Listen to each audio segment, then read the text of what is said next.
એટલે માં પાર્વતીને એમ થયું કે મારા દીકરાને આપણે લગ્ન કરી નાખીએ. એટલે કન્યા જોવા મોકલા. પેલા કાર્તિક સ્વામીને મોકલા કે તમે જોઈ આવો, તમને જે ગમે ને એ તમારી. એટલે રીધી સીધી બે ઓરડાની અંદર હતા. કાર્તિક સ્વામી ગયા અને પાછા આવ્યા ને એટલે માં પાર્વતીએ પૂછ્યું કે તમને કઈ ગમી? તો કે માં મને તો બેય ગમી.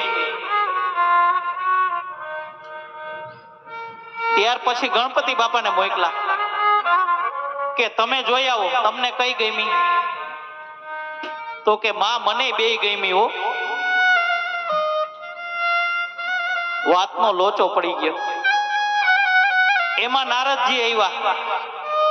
ઈ કે શું થયું? ઈ કે મારા બંને સંતાનોને બંને બેય કન્યા ગમે છે, શું કરવું? ત્યારે નારદજી એમ કીધું જે